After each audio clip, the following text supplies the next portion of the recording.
maoko enyu.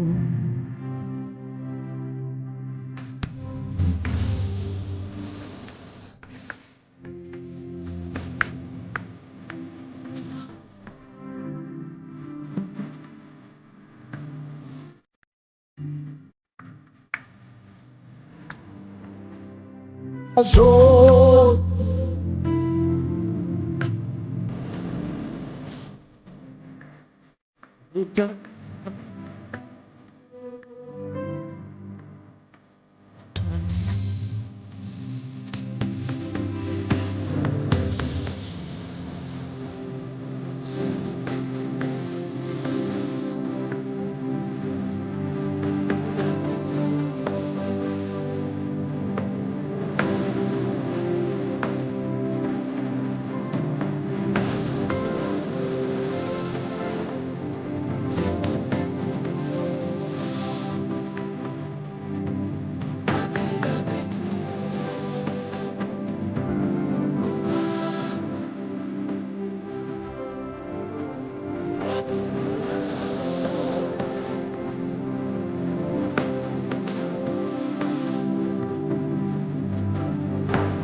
Greetings, greetings, greetings, greetings, and more greetings to you, good people. My name is DJ Holly, and welcome to Point Five Creative Studios. Chitubu cha content, chitubu chisingapo, chitubu chinonwa nemunhu wese, chitubu chakavhenekwa chikaongororwa nana mazvikokota kunzi aiwaka. Chitubu ichi chine content iri healthy, content iri clean, content yakachena, yakakodzera kunge chikonzumwa nemunhu akaita kunge iwewe. Ndosaka uri panapa muzuva ranhasi. So if it's your first time here, join your subscribe button and the notification bell so that you don't miss out on any exciting content uploaded. Right, Ndanda Garissa, it's been a minute without going live. Pane zvine zvimboitika and the network yangu is playing tricks on me anytime inogona kungokata, so I'm going to be fast as possible. Ndauya panapa kuti ndiite this live stream because I also want you to contribute towards this live stream. Hanzi nyoka yemabhunu now in the hands of Zvigananda. Nyoka yemabhunu now in the hands of Zvigananda. Ndo mashoko ari kutaurwa namukoma Pardon Gambakwe. Ndo mashoko avari kutaura kuti hanzi nyoka yemabhunu aamumaoko ezvigananda. So we want to talk about it. Timboonesana kuti why exactly is he fighting nyoka yemabhunu? Recently, he was part of the case and then he decided to quit. And then batamuti ngatimusiye akadaro aite zvaari kuita. Achiita zvaari kuita kudaro, he's still not happy. Achiri kuda kungopusha a certain narrative kuti vanhu vagumbuke, kuti vanhu vasateere nyaya yanyoka yemabhunu. Handiziva hangu kuti what exactly is his problem. So zvamunoziva panapa hatifambe nedingindira rekunyepa, tinofamba nedingindira rekuti umbowo. I just don't come here and tell you things zvandisingazivi. Pakaipa, pari kupisa, mawani chaiwo chaiwo. I want to play you a video where he was saying that nyoka yemabhunu is now in the hands of Zvigananda. And then after the video, tombokurukura tichionesana kuti aufa uyo zviro zvakaita sei zvakamira sei pakaipa mawana. One thing I want you guys to understand, and without any doubt, is that Nyoka Mabunu is in the hands of Jugananda. Don't forget that. Jugananda have taken over Nyoka Mabunu. They're in control. And I don't know what they're planning to do. There's nothing I can do. I've tried my best. But all I want you guys to know is that Nyoka Mabunu is in the hands of Jugananda. So the guys who are currently in control of Nyoka Mabunu's channel, they are Jugananda. They're working from Nangaba. And I don't know. We just have to pray that Nyoka doesn't get into a lot of trouble. So these guys who are in control of Nyoka Mabunu's channel, they are Jugananda. They are working with Nangaba. They are also the same guys who are blackmailing Nelson Chamisa. So we're going to unpack it for you, what they've done, so that Nelson Chamisa can get out of politics. We've got the evidence now. And they did the same to Nyoka Mabunu. They took control of him, and they want to eliminate everyone. However, they won't do it. We're going to expose them. As Uganda have done enough damage. Then in terms of M31. Right, tofuka mazvinzwira mega, and it's loud and clear. Zviri kutaurwa namukoma Gambakwe apa, it's loud and clear. You see, one thing that I like, and one thing that I like to do is I like to fight, especially kune vanhu vane misoro yakaoma kudai so yakaita sana Gambakwe. I like to fight, but I don't like to fight umwe munhu ari pama1, and I don't like to make jokes umwe munhu ari pama1. Ndo pandiri kutaura ipapo. Let's joke about anything, let's laugh about anything, but nyaya iripo zvamanje manje, nyaya yekuti Nyoka Yemabhunu haasi pamwe chete nemhuri yake, and people are fighting kuti Nyoka Yemabhunu adzokere back to his family. Yet someone is just pushing a narrative yabva musoro make simply because we have exposed him kuti aiba mari. He was stealing money, Gambakwe. And I was the first one to come here on this platform and tell you guys, zvandasangana nazvo zvakaoma. Gambakwe still 127,000 rands, if I'm not mistaken. Mawana. And then I exposed him. He never responded anything. His response was, you want to know my real name. What is his real name? Right now he's pushing a narrative kuti anzi nyaya yaNyoka Yemabhunu yamumaoko ezvigananda. Let's play the clip one more time, Tinzwe. Yes. And also to do the right thing. So we need to stay. So I don't want to say a lot today. I'll talk to you in the morning. Once my gadgets are set up, you can see that my computer and a bunch of my other computers. Oh, sorry. Is there an echo there? Crazy. But I don't know, it's not cold and it's not warm. So it's just normal. So as I'm saying, let me settle down, and then tomorrow morning we'll pick up on the news. You can go and watch everything that is happening. One thing I want you guys to understand, and without any doubt, is that Nyoka Yemabhunu is in the hands of Jugananda. Don't forget that.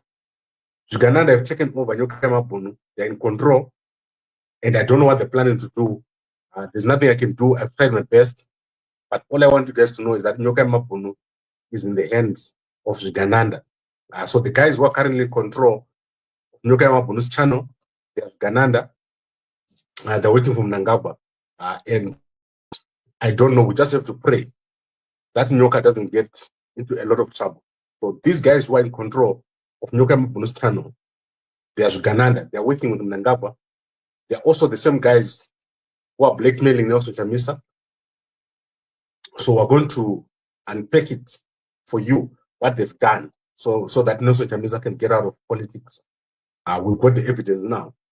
And they did the same to Nyoka Yemabhunu. They took control of him, and they want to eliminate everyone. However, they won't do it. We're going to expose them. As Uganda have done enough Damn it. Then in terms of Right, as these guys are blackmailing Nelson Chamisa, they want him out of politics. If you listen to Gambakwe recent broadcasts where he was forming his party, he was saying, we don't want movements. We don't want a movement. We don't want a movement. We want a political party. Why was he saying that? Simply because Nelson Chamisa said, I'm coming now with a movement. A movement is for everyone. Political parties divides people, but Gambakwe goes against it. So who is blackmailing Nelson Chamisa? Who is against Nelson Chamisa there? It's Gambakwe. Pane zvimwe zvinhu zvatinenge tinazvo and some information yatinenge takatakura inenge ichitotiremera and tinotosensa kuti no, we cannot broadcast this, we can broadcast this. But I'm sitting on a broadcast when I had an interview with someone who told me that 5 minutes after Nyoka Yamabunu abva pacall naGambakwe, he was arrested or he was abducted. He, on his own broadcast, Gambakwe was saying, I was talking to Nyoka Yamabunu on the line, and then the next thing, he was abducted. He was abducted by 4 guys. DJ Ola was there. Where was he? Paitika zvese izvi. Ndopaive pandotaura kuti kana wakaba mari, you have done your part. At least keep quiet and let the ones who are running the show now go ahead. Vachimhanya chino. Kuna Gambakwe, there wasn't any accountability. Pantorina vanhu vakabvisa mari, but they never come forward and say takabvisa mari. The only records that we have right now is those ones vakauya vachiti ndakabvisa mari yangu, ndakabvisa mari yangu, ndakabvisa mari yangu. Kwakusina accountability. Right now there is accountability. Ukatumira mari, unoposta proof of payment yako mugroup. Pakashandiswa mari, parikupostwa ma-receipts mugroup. And zvese izvozvo zvine ma-trials. Zvokuti unotoona trail yacho kuti iri kufamba sei, the paper trail, zvakamira so, zvakamira so, zvakamira so. But with Gambakwe, it was a one-man show. Let me tell you something also. Gambakwe claims that he uses 70,000 of his money. Akashandisa 70,000 pamari yake iye yemuhomwe. And then akabhadhara malawyer, how much? That's 20,000. 100 and something. Yeah, I stand to be corrected by my figures. Yeah, 20,000. So 50,000 was for what? Traveling up and down, hotels. I got a hotel, I gotta say, Dura say.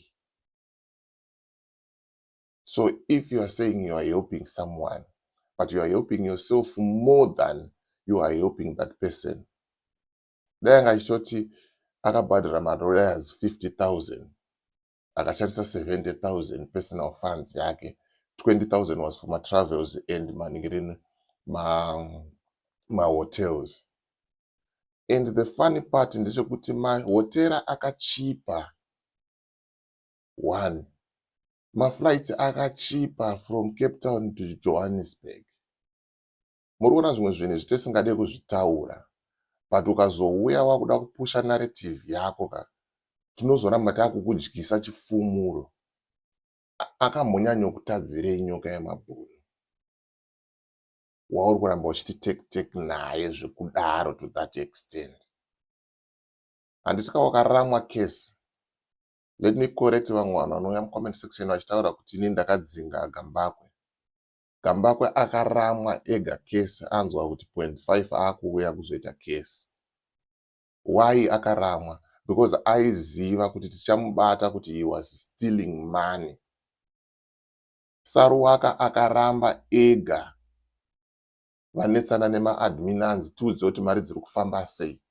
Saruwaka was the one collecting money. Achinyepera ma-admin, ndakauya ne-evidence panapa ndikakuratidzai. Zvimwe zvii zvamuchada futi. Now Saruwaka is pushing his own narrative neuko. Murikuona kuti comrade makanditi ndichengete mwana, ndakanomuchengeta, ndakamusiya ari mumaoko akanaka. Ari kuita zvaari nevanhu vake, we don't care and we don't mind. But kana haukwanisi here kungoita zvinhu zvaunoita iwewe nevanhu vako on your side, and at least mumbosiyawo zita raComrade Nyoka Yemabhunu and those who are helping him nemwoyo yakanaka, voita zvinhu zvavo vopedza. But their mission has failed. Zvavaida chaizvo they have failed. Vakundikana kudaro, right now they want to find ways kuti vasvibise vanhu varipo vari kumhanya chinhu. There's another lady called Barrister also. She's putting her own narrative kuti hanzi Nyoka Yemabhunu haasi mujeri. Nyoka Yemabhunu haanambobvira asungwa. Wotarisawo kuti zvaatori mukadzi musvino akatosvika-svika. But musoro umu hamuna chinhu. Handizivi hangu kuti Nyoka Yemabhunu akambonyanyowatadzirei vanhu ava. What exactly has he done kuti vapushike kusvika padesperation yakadai so yekuda kumusvibisa? Barrister chinangwa chake ndechekuti adiscourage vanhu so that they don't contribute towards Nyoka Yemabhunu. Oziva kuti mari ikashayikwa, Nyoka Yemabhunu haasi kubuda. Ndakaita call naye ndikamutsanangurira zviri paground zviripo. But she don't want to listen. Akamuona Nyoka Yemabhunu achibuda achitaura. She don't want to listen. Ari pabasa rake. To discourage people not to raise funds for Comrade Nyoka. Handizivo hangu inini. Vanzi nevamwe vanhu, politics is not for the weak. And then in politics we don't use emotions and stuff. But guys, let me tell you one thing. Those ana mama vanenge varipo pacourt paya vanoenda every court session. I remember ndichitaura kuti Shereo akandiudza, anozani Yugi akandiudza kuti one of the mother akauya akandibata maoko so akati ndiri kukumbirawo, please get my son out of this place. Kwakadhakwa zvakaoma, hands with tears in her eyes. Ma1 pakanzi pari kuda donation Comrade Nyoka Yemabhunu arikuda sipo arikuda chii, hanzi one of the ladies vanongobudisa mari vakanyarara, ma20 rand, ma50 rand, ma100 rand vobatsira. But yet someone is busy laughing, akadya mari, and he's laughing and he want to make sure he completely destroyed Nyoka Yemabhunu forever. Akambotanga muisa muchipolitical party chake M31, skanzi ndazofoma party fadzai mahere Nyoka Yemabhunu for president. Apedza ipapo aona kuti zvashaya basa, akuuya akuti hanzi Nyoka Yemabhunu is now in the hands of Shigananda. He wants to discourage. Barrister arikutaura kuti Nyoka Yemabhunu haana kusungwa. Saruwaka vari kutaurawo zvake zvaari kutaura. And I'm going to tell you this, and ndichakuudzai right now. 31 July, that's the end of Saruwaka political career. Zvese zvamuri kunzwa achitaura kuti hanzi kumasvingo atoti mabhazi signal chakazoti chikazoti. It's all lies. Arongoda kuti musponse mudonate mari kuzvinhu zvake that has failed already.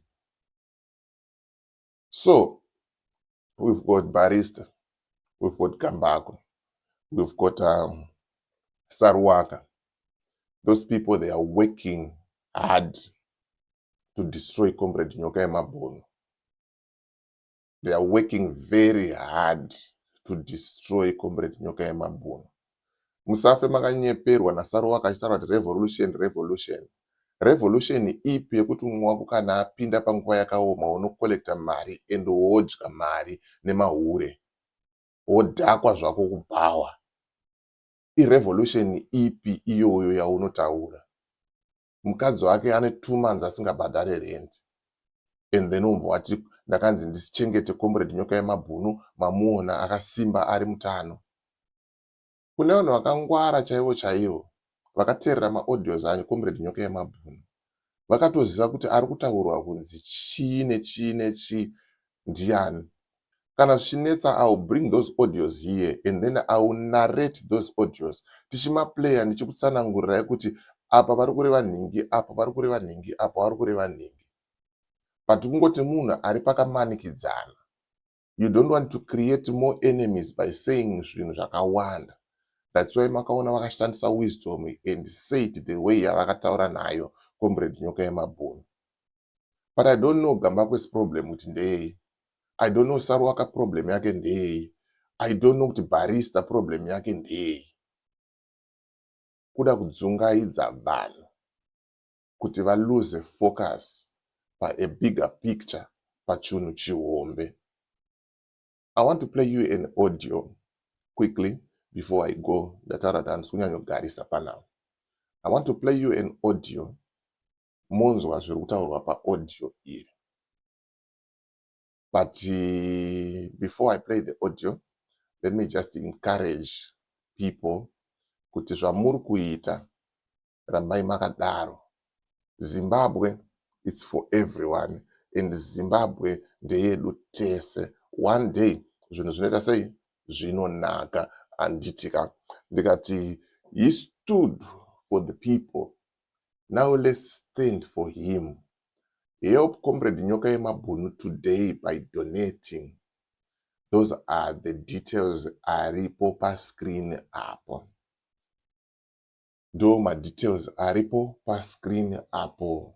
Ngatibatsirei Comrade Nyoka Yemabhunu nepese patinogona napo. Let's help Comrade Nyoka Yemabhunu nepese patinogona napo. Doma details aripo apo. Once wasenda mari yako, let me see. Okay. Once wasenda mari yako, and then unoita sei, unosenda a proof of payment. Kuti mari ndaita sei, ndabvisa. Ndo mari yandabvisa iyi. Zvokandwa mugrupu pajekerere pane vanhu vese. And I don't know. Nyoka doesn't get into. Yokandwa pajekerere pane pane vanhu vese anditika. Paunapo ipapo. Whatever amount that you have, whether it's 50 rand, whether it's 1 rand, whether it's $1, paunapo ipapo. Batsira. Before I play you that audio, let me just play that Gambakwe clip one more time. Currently control. But all I want you guys to know is that Nyoka Yemabhunu, they're in control, is in the hands of, and without any doubt, is that Nyoka Yemabhunu is in the hands of Jigananda. Don't forget that. Jigananda have taken over Nyoka Yemabhunu. They're in control. And I don't know what they're planning to do. There's nothing I can do. I've tried my best. But all I want you guys to know is that Nyoka Yemabhunu is in the hands of Jigananda. So the guys who are currently in control of Nyoka Yemabhunu's channel, they have Gananda. They're working from Nangagwa. And I don't know. We just have to pray that Nyoka doesn't get into a lot of trouble. So these guys who are in control of Nyoka Yemabhunu's channel, they are Gananda. They are working with Nangagwa. They are also the same guys who are blackmailing Nelson Chamisa. So we're going to unpack it for you, what they've done, so that Nelson Chamisa can get out of politics. We've got the evidence now. And they did the same to Nyoka Yemabhunu. They took control of him, and they want to eliminate everyone.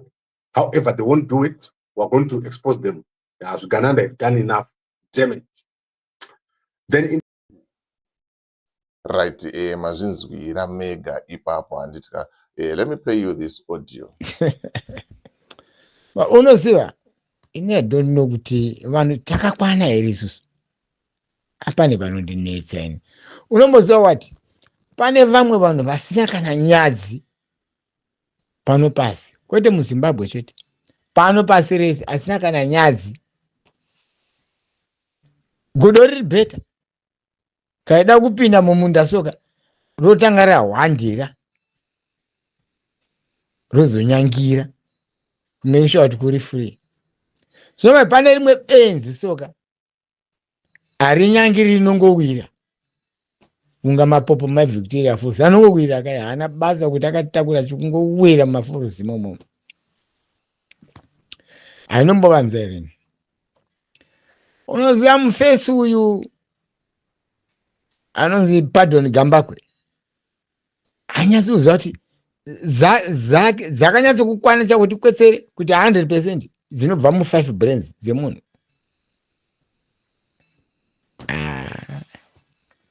Inoziva kuti Mwari akasika vamwe achinzi aya magenius anenge aine +1+2 pamusoro pe5 brains.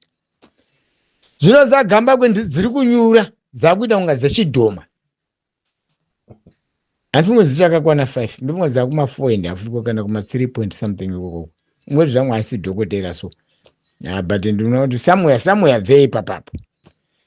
Ndekuti ukaona murume ari kuti uku ane imwe poto iri kubhoira inoda kudzimwa apa ari kuvhurazve imwe hombe.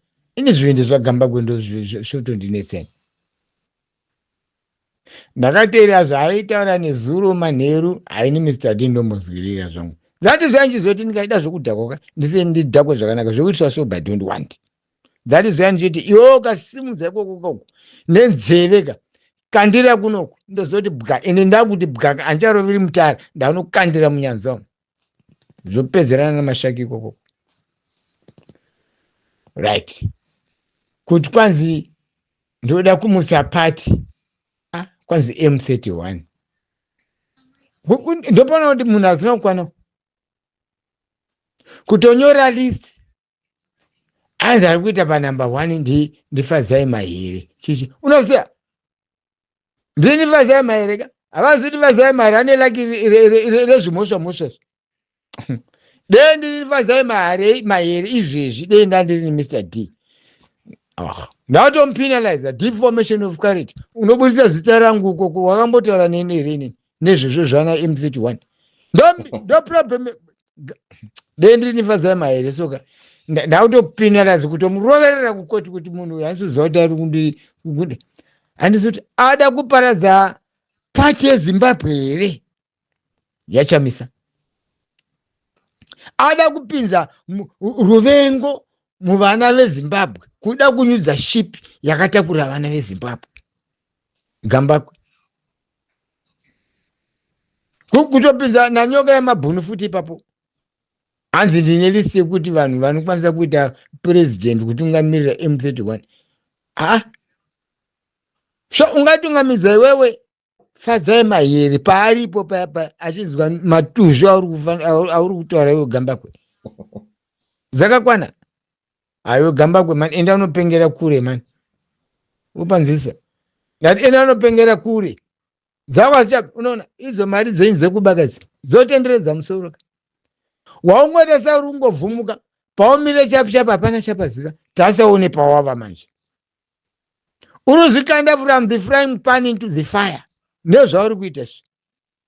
Wakutopinzazve aita second kwanzani. Neona hangu zvaita rapa. Kutoisa nezvima measurement kwanzi ndio percentage uyu ndiye ari kuleader fadzai mahere ikoziva nyoka mabhunu chichi wakabira zvemari ini handifungi dzakakwana inini ini please ini Mwari kadei mabatsiro vanhu vakaita vanenge vakamana Gambakwe dzakakwana ndosaka mwakazoti iwe Gambakwe dana tanga warizana chisiya iwo chako wozotanga machapter amwe and it's too late man. Remember ndiye munhu aimboti ini handimbodi kunzwa zvemapolitical party. Gambakwe and I will never want to be or what under any government.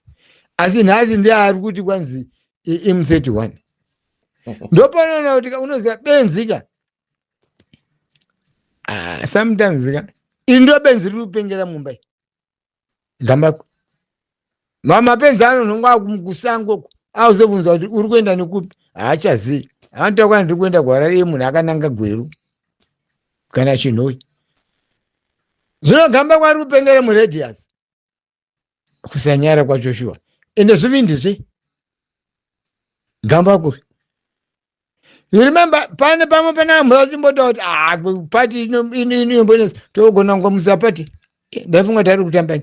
Kwanzi ini Gambagwe koya kwanzi nani? Akati Gambagwe Ching'ono. Kwanzi nani gumwe. Wechitatu wakataura.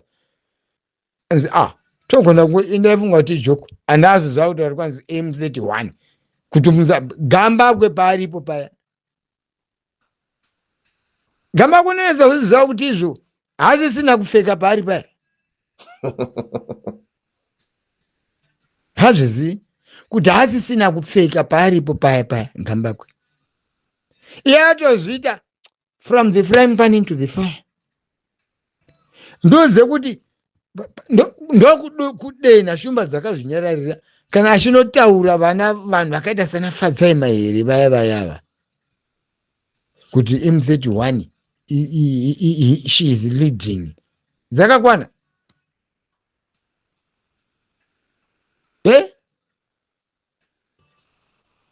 Dearume ka ngakurumizi kuzvidzora. Zimbabwe ruchemane kuti nyoka yamabhuna bude mujeri.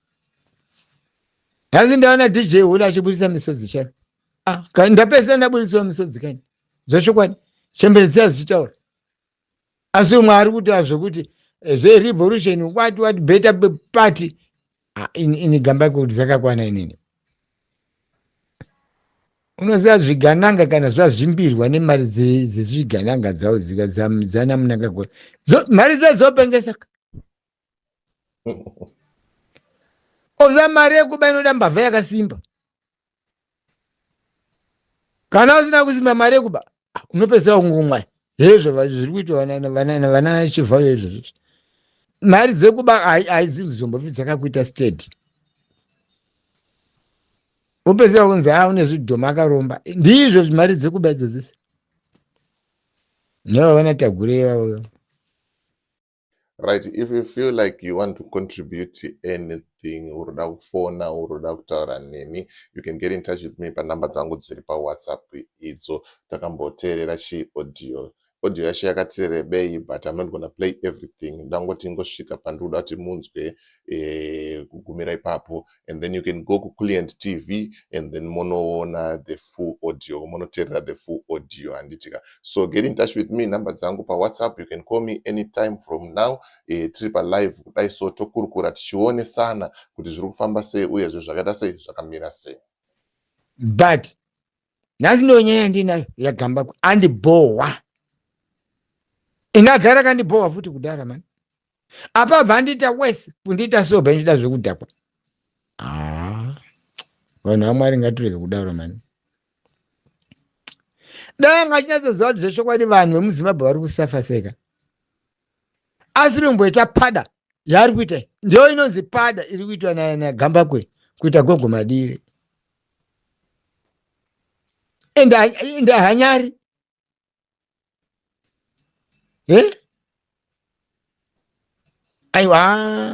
No. In Gambagwe, he has become the worst person in manje. Vanga kwandiri ni friend wangu.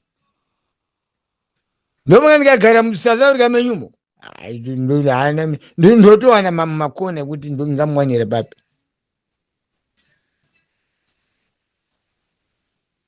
Chero ngoti munhu you don't promise what you want to do. Ingweta zvanenge wagaya kuti this is shit. Let me do away with it. Ini Mr. D.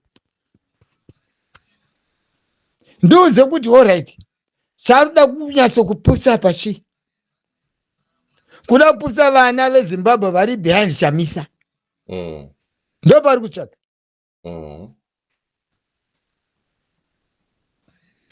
Kuteni kutena nasaru waka wacho muchi M31 mbavha zega zega. Ini kuchikoro kwanotaura kuti ndakadzidza ndikaenda Yesu udusi amene kuBulawayo ndikadini ndikashanda makambani akati ndofunga umbavha hwake akahutanga kudhara Gambagwe. Sure. Akahutanga kudhara muchinda. Namaru. Hapana unoziva. Vanhu akanyatso nyaya yake haisati yanzikwa nevanhu vakawanda kai. Inoiswa na Mr. D tunguza ziri makona kona. haisi orodziro masokisi gumbo rikava vakandokurura sokisi ndikuona kuti ndiri kuvaviwa apa inyaya handiti zvivindi zvake chaizvo ndezvei paripo payagamba kwe M31 anoziva kuti M31 yacho yakabva nekupi zvoti ndo zvigananga zvacho izvozvo vana gamba kwa ndovanhu vada kuurayisa vana mumasiriti umu kwapindai mumasiriti iye achiti ndiri kugara kuhotera inamisana mbona benzi wakadai but inoda kuti Gambakwe anzwe zvandiri kutaura zviri kubva kuna Mr D. Gambakwe uri mufana iwe nokure Sereki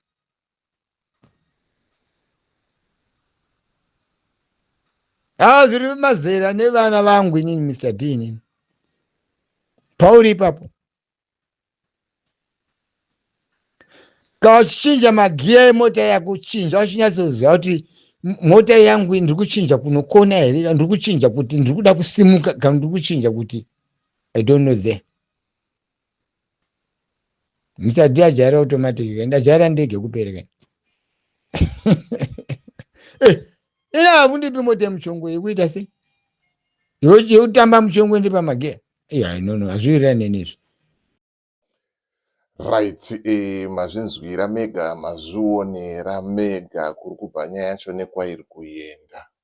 Saka kana tichiuya panapa pamaplatforms tichikuudzai kuti ninga akadai so ninga akadai so hazvirevi kuti tinovavenga vanhu ava, but tinenge tichivenga the agenda yavanenge vachiuya nayo, yavanenge vachinyangira nayo vanhu vachizviita kunge vanhu vakanaka, yet kumashure uko vanenge vachiziva zvavo misheni dzavo.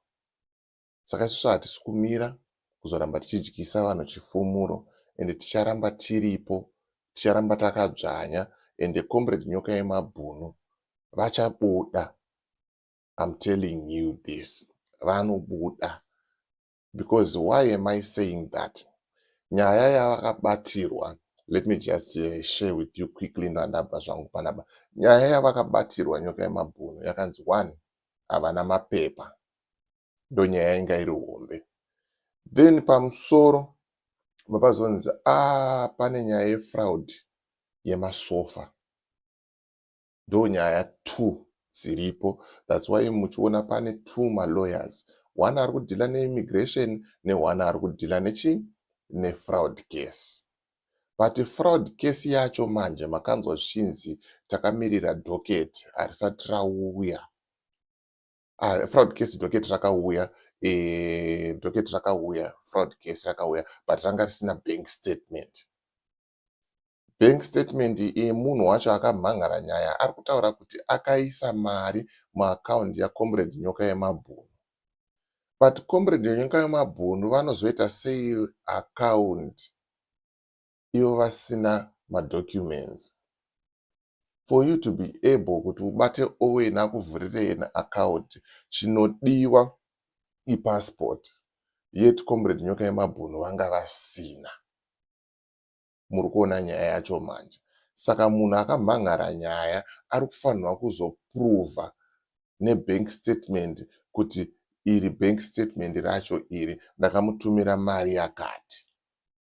Dzese ngano dzamaiudzwa naGambakwe kuti Nyoka Yemabhunu abirwa 1 million, Nyoka Yemabhunu akazotengesa mastands, Nyoka Yemabhunu akaita sei, dzanga dziri nyaya dzavaitaura dzemusoro wavo. They just wanted him kuti anyure.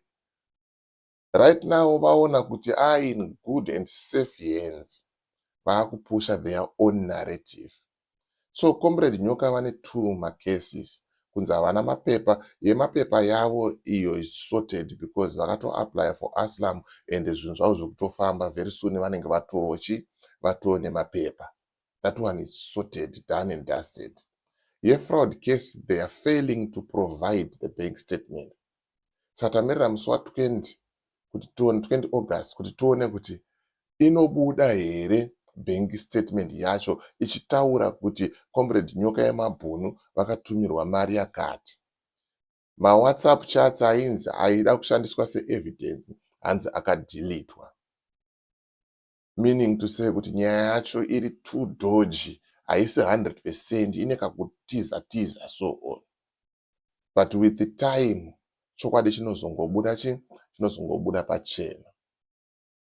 Case fraud case yemaSofa, if they fail to provide a bank statement, inenge yakutoraswa because hapana nyaya. Inyaya dzekugadzirira. And then yekunzi aendeswe kumusha iyi, haaendeswe kumusha nekuti akutogadzirirwa mapepa.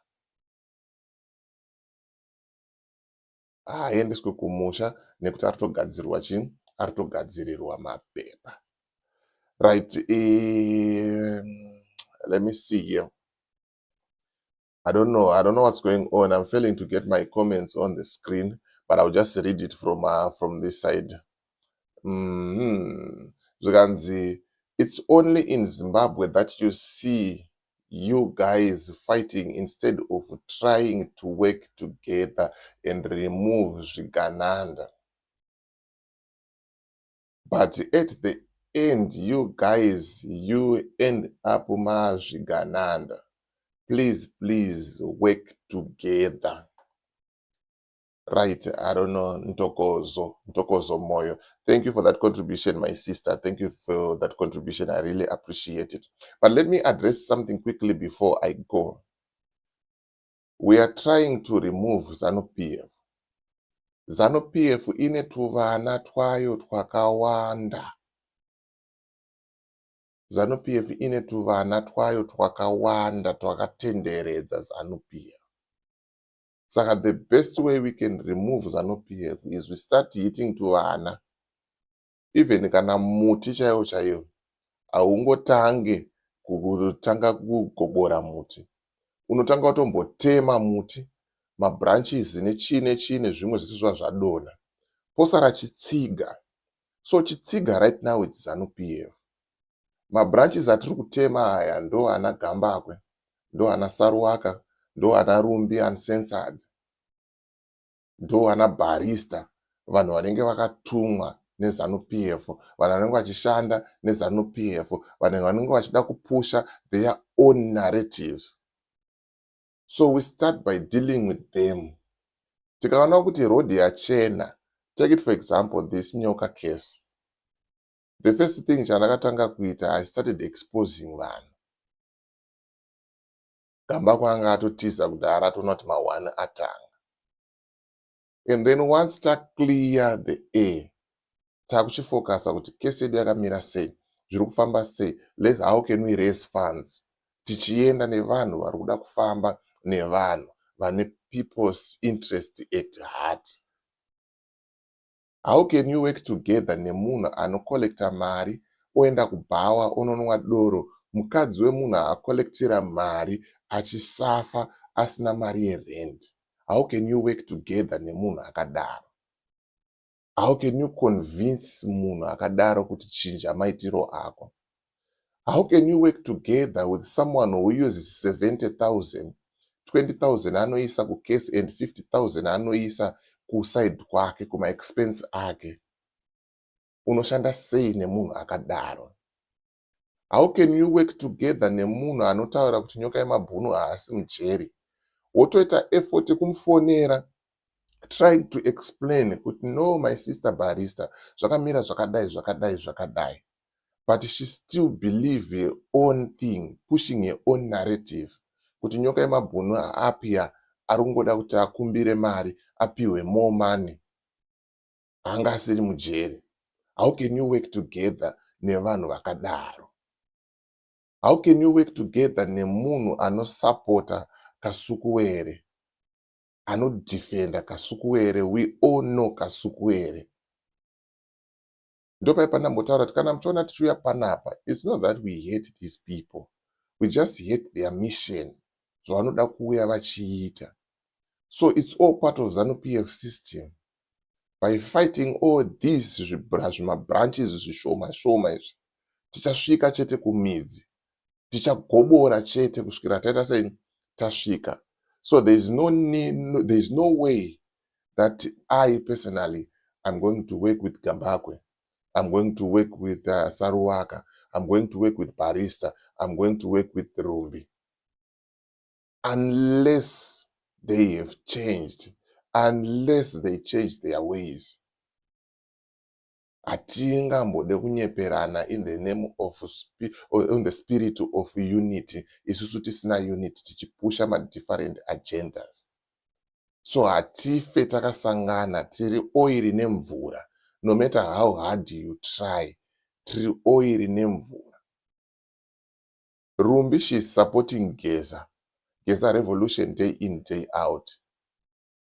Geza is welcoming Mnangagwa back. On the other hand, Rumbi, she is fighting Mnangagwa. Amusikona kuti tinenge pane kakuitiswa kamunenge muchiitiswa muchibvuma. Geza ataura kuti Emerson shamwari yangu wadzoka kuvanhu kumacomrades, ngatiite zvataita panguva yehondo.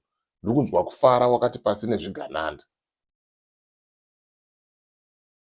Rumbi ari kuti pasina Emerson, viva Geza. Handiziwo hangu kuti tinenge tichienda kupi. Handiziwo hangu Sister Ntokozo pamwe ndataura zvisiri izvo, but I stand to be corrected. That's my number on the screen. You are allowed to engage in a conversation. Mondoonesawo pamwe ndiri kuona zvisiri izvo, tokurukura. You can call, you can send a voice note, you can send a text anytime. That's my WhatsApp number. That goes to everyone also. Kana une nyaya yako yauda kuti ndifambire, unongondibata ipapo panhamba idzodzo. Kana une bhizimusi rako rauda kuti ndishambadze, unongondibata futi panhamba idzodzo. Handitika in closing, I'd like to encourage people kuti ngatibatsire Comrade Nyoka Yemabhunu nepese patinokwanisa napo. Hatisi kumanikidza vanhu. Get me right. We are not forcing anyone. But if you feel kuti Comrade Nyoka Yemabhunu, let me just help, you can and you are allowed to. In personally, I've said before, I'll say it again. I don't even know Comrade Nyoka Yemabhunu. I don't even know him. Anditomuzive. And the fact that I support ZANU-PF, ndingadai ndisingatomboite basa nazvo, ndichitongofocasa nezvinhu zvangu zvandiri kuita. But ndakaitawo nguva yekugara pasi nekufunga kuti but yes, he might be supporting ZANU-PF. Saka zvakureva kuti asisiri mwana wekumusha here. Ndikazviona kuti no. And ndikazviona kuti politics dzakadaro, politics of hate, hadzishande. Let's work together, let's support one another, and let's move forward. Tiri pamwe chete. Zvigananda zvakaita sana Gambakwe, I wouldn't like to use that name Zvigananda because I don't even know the meaning racho iroro. In terms of vanhu vari kushandiswa neZANU-PF ava nanakasukuwere ava, there's no need for us to force ourselves to work with them. But ndonyanga nchifamba nayo zvamanje. Thank you guys for listening and thank you for watching. As for me, DJ Wally, and the rest of the crew behind the scenes, truth is bye for now. Ngatisangane mu video notera. Make sure you share the message. Make sure you share the message. Vanhu ngavazive zviri kuitika, vanhu ngavazive zviri paground. Vanhu ngavazive zviri paground. And DJ Wally, please, can you write for me the gospel song? Thank you. Okay, yeah. Better say about the song in me one. Oh, yeah. Let me see.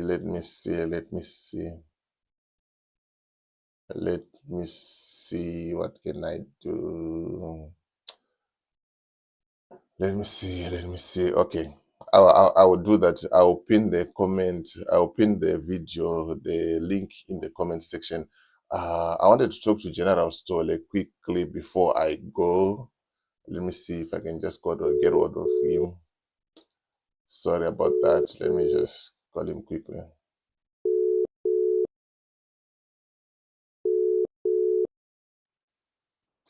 Yes, good morning, General Stole. DJ. Ndamuka. I was about to close my live stream. Ndaona manonoka kupindura message.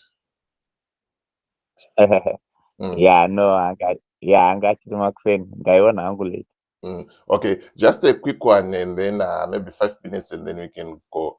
There was a message that was broadcasted by Mkoma Pardon yesterday.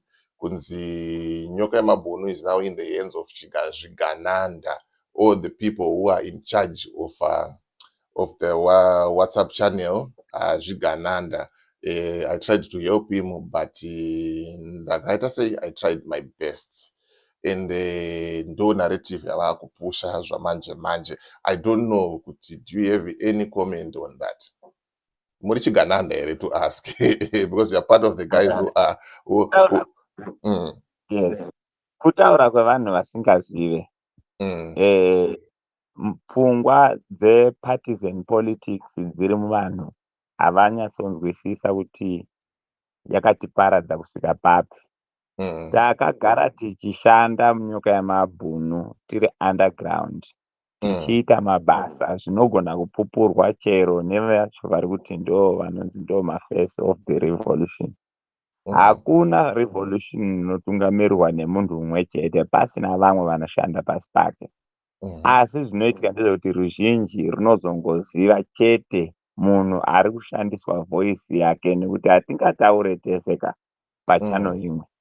Anofanirwa kuita munhu umwe chete. Izvezvi kune vanototi Stole ari right, kune vari kuto vanga varipo vanga vari nani, nekuda kwekuti panguva yaunenge uchitaura unenge uchidhonza vanhu nekuti ndiwe the face of the revolution or the voice of the revolution nguva yacho. Saka zvazvinoita ndezvekuti tinzi tiri Chigananda ndezvavo izvo ndezvekupenga, because hatigoni kuita Zvigananda nhasi. Ndakataura ndichipindura vamwe nezuro mumagroups tikati kana mukaenda kuna Comrade Saruwaka vanokuudzai. Inini ndinogara ndichishanda navo, ndakagara ndichishanda navo, and mazera anosiyana mupolitics. Inini ndinotogona kunga ndiine zvandoda kudzidza kuna Comrade Saruwaka.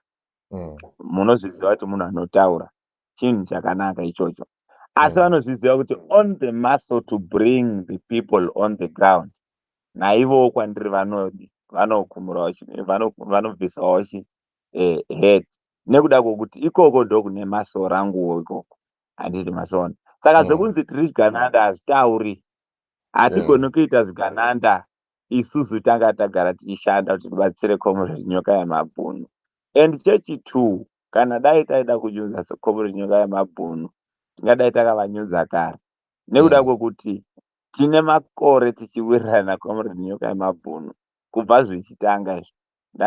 Ndakapruvha vamwe ndichivaratidza kuona kuti Comrade Nyoka Yamabhunu hatina kuvaziva nekuti vava mujere. Zviri kuita vamwe vari kutaurisa izvezvizvi munhu atanga tagara tichiwirirana naye, munhu atanga tagara tichisapota murevolution. Saka zvavanhu vari kungotorera nhau pamusoro haasi mashoko angu chete. Ivo Comrade Nyoka Yamabhunu behind bias vakataura kuti havana kuzivana nesu izvezvi, asi manje vanhu ndo vasiri redi kunzwa chokwadi. Asi zvinhu zvakanaka, ndo zvinoita kuti entertainment ienderere mberi. Saka zvinhu zvatinongogamuchira ndo zviripo. I understand for that comment. And then the last one, Msati Mabaya. Pane nyaya yemhosva dza Comrade Nyoka Yamabhunu dzavari kupomerwa. I have tried to explain on my way kuti zvakamira sei uyezve zviri kufamba sei.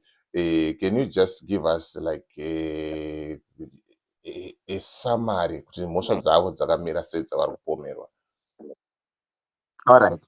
No, zviri kuitika mhosva dzaComrade Nyoka Yamabhunu inhatu. According to what is at the court. Mhosva yekutanga ndeye immigration, contravening the Immigration Act, nekuda kwokuti vanga vasina mapepa. Imhosva yakazvimirira. Then mhosva yechi2 imhosva ine chekuita nefraud. Yavanonzi vakadepositirwa 5,000 kuti vatenge masofa, vadhilivhe masofa kuno umwe munhu, but masofa iwayo haana kuzodhilivhiwa. Mhosva idzi dzese dzakadai hadzisiri mhosva ma-trumped up charges. Mhosva yechi3 iri kunzi yakaitika kuZimbabwe.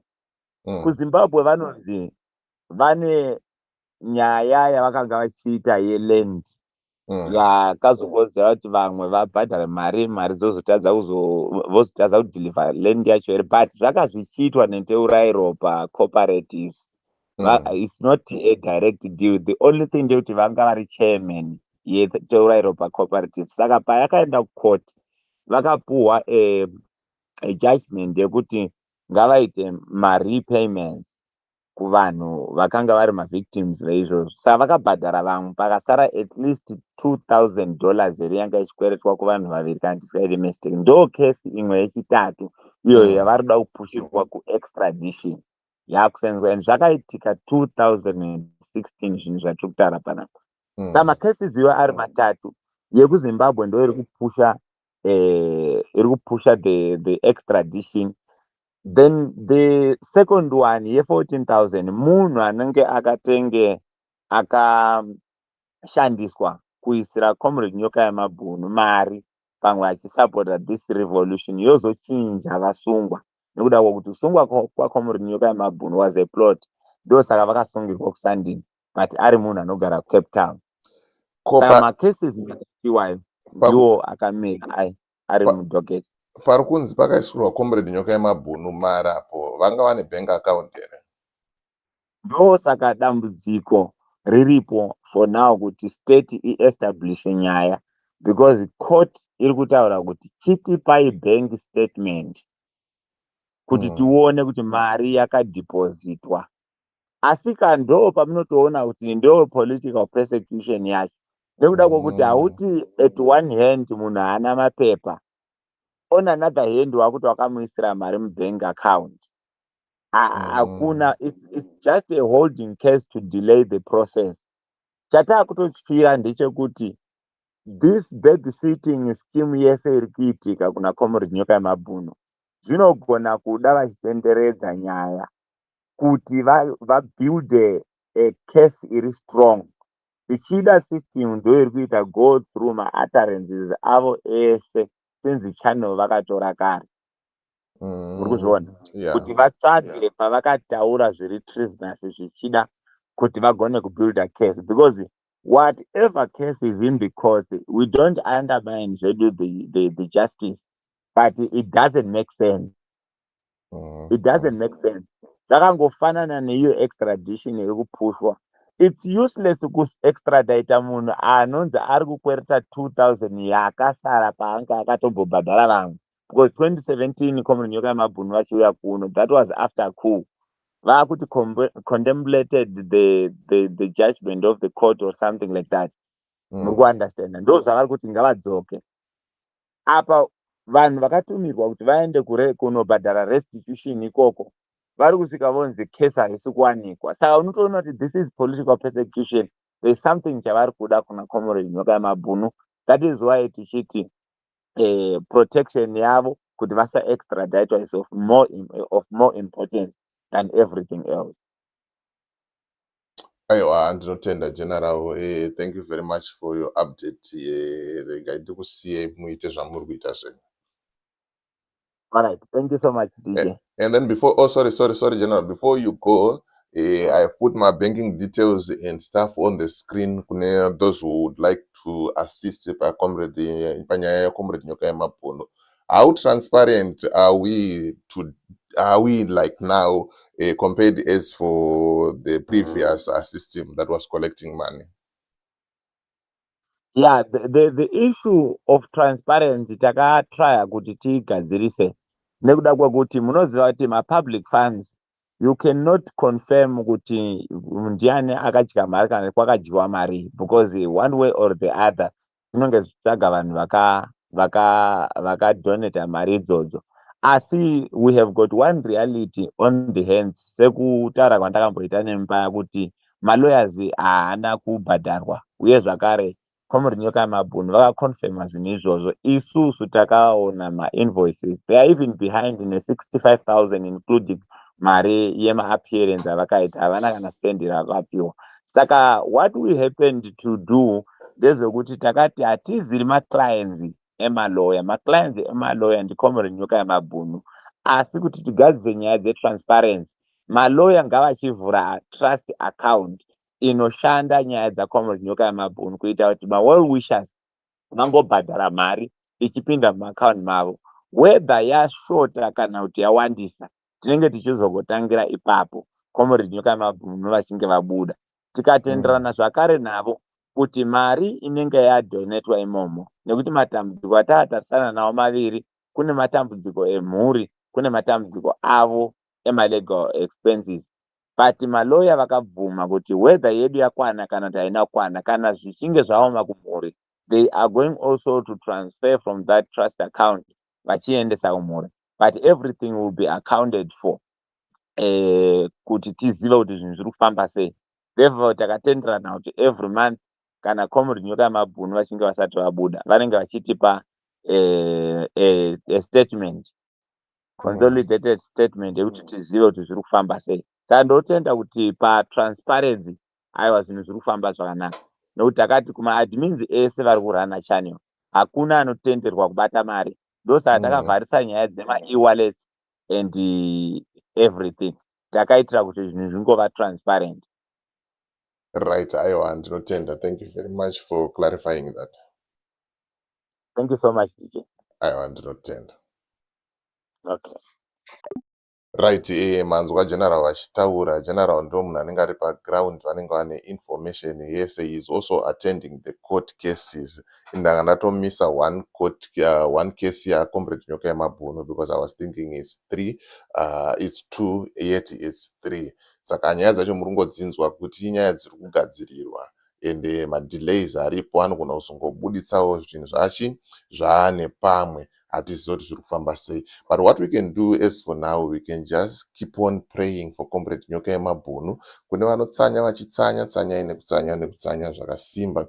Kune vanobhilivhawo muchivanhu, aiwa kumbirirai nekukumbirira zvakaita sei zvakasimba handitika. And then ndine message yakabva kuna drone commander ichienda kuna Comrade Nyoka Yamabhunu. I'm bringing the video after this live stream, so make sure you hit the subscribe button and the notification bell so that you don't miss out on any exciting content uploaded. Rega ndikusiyei muchinzwa audio ra Mr. D. Audio iwaya, yes, wapedzana mudara D. Ndoza Mr. D izvozvo. Zvino iwewe Gambakwe, chinangwa chako chaizvo iwewe. Pauri ipapo kuti uda kumusa M31 iwewe. Chekutanga M31 hausi wakaicreate kaka. 2, zvindi zvacho ndezvei. 3, uri kunyoresa vanhu mazita iwe M31. Wakambotaura navo vanhu ivava.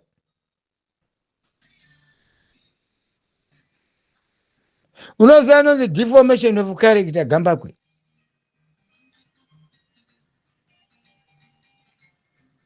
Gambakwe. Pakata vanhu 3 pavanhu vese vari kumentionawo vakakusungisa nedeformation of character. Unoziva kuti unofira muchistudio chako ichocho. Kana pesa wazvisungirira futi dzakumomotera. Because hausi kuziva zvauri kuita. Hausi kumboziva zvauri kuita Gambakwe. Think before you act. Think before you say it out. Or else zip your mouth. That would be better than all dirty things you are trying to do. Usatamba nevana veZimbabwe nenzira uri kutamba nayo. MuZimbabwe vana vari kusafa umu. Muri dziri kusafa umu. Muri kufiwa umu.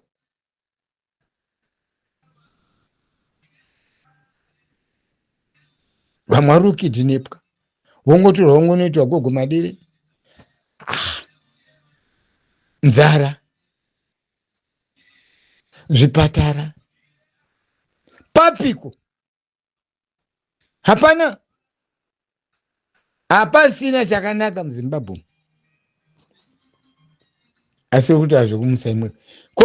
Pati yauda kuparadza pandeipi iwe. yoda kuti M31 kana yange ine vanhu chavo chavo vari versus ZANU-PF, iwe wakuda kupinza M31 kuendesa kuzanu kuzvigananga.